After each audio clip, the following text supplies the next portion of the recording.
专注于带来潜力球员的第一手信息。大家好，我是 Terry。在 NBA 的赛场上，年近40的詹姆斯本赛季仍然可以场均得到30分、8.2篮板、6.3助攻、1.3抢断、1.1封盖，而且不断的在创造新的纪录，但依然无法让人们忽视一个事实，他确实在逐渐的老去。自然的，人们也就越发的期待詹姆斯的儿子里有人可以继承他强大的运动能力和天赋。就在这2天，一家著名体育媒体转发了詹姆斯小儿子Bryce James 最近在训练时做出的一记大风车灌篮，年仅14岁的 Bryce 就可以做出这样的动作，让人们惊呼詹姆斯后继有人。其实，在前几年，詹姆斯的大儿子 Bron James 也受到了同等甚至更高的期待。可随着时间的推移，人们也看清楚了事实，刚刚打完高3赛季的 Bronny 看起来身材和技术特点已经定型，虽然有一定的篮球天赋，但是和其父亲远不能相提并论。Bron James 现在身高191公分左右，臂展看起来比较出众，运动能力在过去的1年间突飞猛进。他在球场上扮演的角色和技术特点也比较鲜明，3D 型控卫。在布朗尼刚刚结束的高3赛季，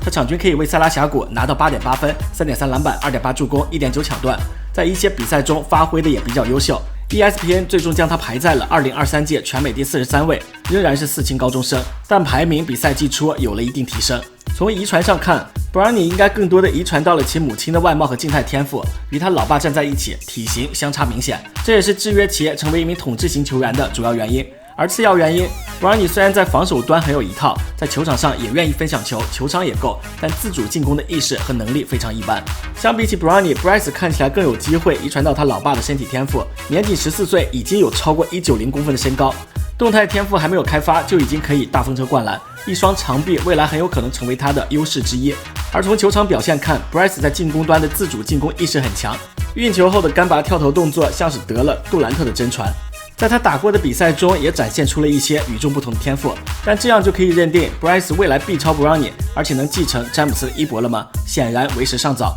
因为 Bryce 如今只上高1，在塞拉峡谷的2队打球，球场表现参考价值不高，他的身体和技术也没有定型。最重要的是，现在没人可以确定 Bryce 以后可以全心全意地专注于篮球。从 Bronny 的身上看，他虽然上限一般，但在篮球上确实付出了很多努力，让其在竞争激烈的高中最高级别的赛场上生存了下来，也给了其父亲詹姆斯信心，想要接下来好好扶持他一下，甚至放话职业生涯的最后1年要和 Bronny 一起。所以对于 Bryce 的判断，我们至少要等到他打进塞拉峡谷的1队，而且技术特点基本定型之后，才有讨论的意义。兄弟们，这就是本期视频，感谢收看，我们下期再见。